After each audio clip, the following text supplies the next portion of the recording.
రుణమాఫీ అమల్లో రేవంత్ ఇచ్చిన మాట తప్పారన్న హరీష్ రావుకు సవాల్ విసిరారు జగ్గారెడ్డి. రుణమాఫీపై చర్చకు సిద్ధమా అంటూ ఛాలెంజ్ చేశారు. 15 ఆగస్టుకు అటున్న సూర్యుడు ఇటు మొలిసిన, ఇటున్న సూర్యుడు అటు పొడిసిన రుణమాఫీ ఆగది అన్నాడు. కొమరెల్లి మల్లన్న దేవుడు మాట్లాడిండు. ఏమెళ్ళిండు? మొనగాడు కాదు, మోసగాడు అని తెలిపింది. ఢిల్లీకి పోయి రాహుల్ గాంధీ ఇంటి ముందు కూడా ధర్నా చేస్తాం.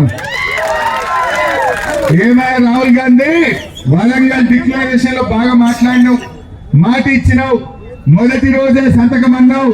ఏడాదైనా రుణమాఫీ చేస్తావా చెయ్యవా అని దసరా పండుగ వెళ్ళినాక ఢిల్లీకి పోయి రాహుల్ గాంధీ ఇంటి ముందైనా ధర్నా చేసి మీకు రుణమాఫీ చేయిస్తా.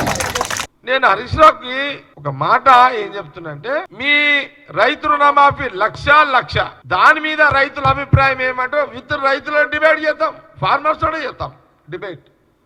మాజీ ముఖ్యమంత్రి, ప్రజెంట్ ముఖ్యమంత్రి, అటు కేసీఆర్ ఇటు రేవంత్ రెడ్డి. దీనికి హరీష్ రావు సిద్ధమా? ఆ ధైర్యం ఉందా? ఆ శక్తి ఉందా? మీ మామ నొప్పిస్తావా? నేను సీఎం రేవంత్ రెడ్డి గారు నొప్పించి పట్టుకొస్తా.